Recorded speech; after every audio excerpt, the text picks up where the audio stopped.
पार्थाय प्रतिबोधितां भगवता नारायणेन स्वयं व्यासेन गान्धित्वपुराणमुनिनां मध्ये महाभारतम्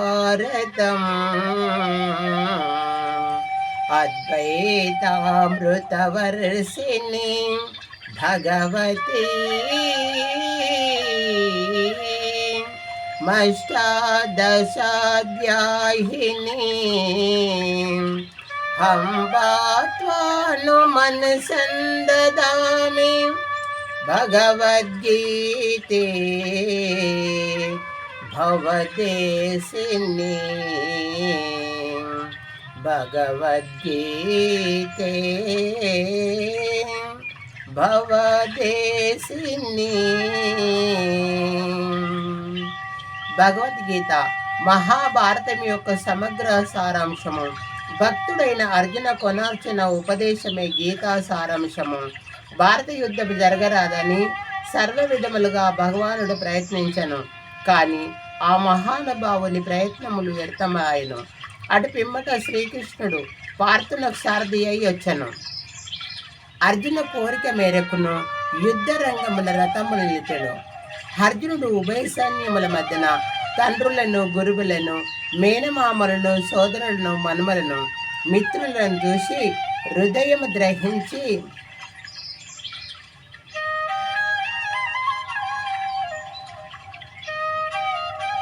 నకాంక్షే విజయం కృష్ణ न च राज्यं सुखानि च किन्नो राजेन गोविन्द किं भोगै ऋजीविते नवः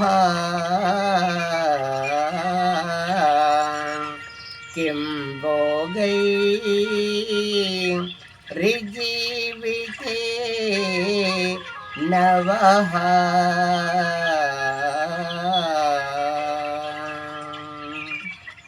స్వజనం చంపటకు ఇష్టపడక నాకు విజయము వలదు, రాజసుఖము వలదని ధనుర్బాణములు కింద వేసి దుఃఖితుడైన అర్జునుడు శ్రీకృష్ణ పరమాత్మ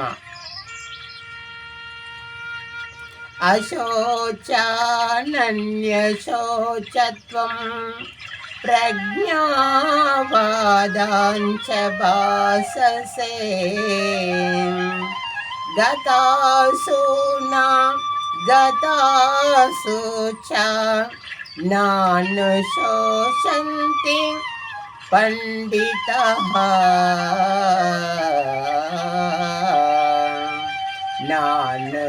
నానుశోషంతి పండితః.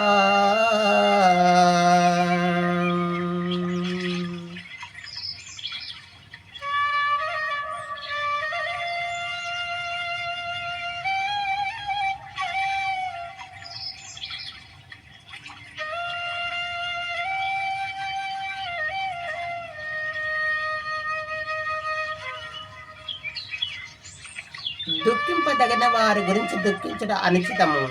ఆత్మానాత్మ వీకులైన అనిత్యములైన శరీరముల గురించి గాని నిత్యములు శాశ్వతములు అయిన ఆత్మల గురించి దుఃఖింపరు. కనుక ఈ విషయమున ధీరుడైన వాడు మోహమునందడు.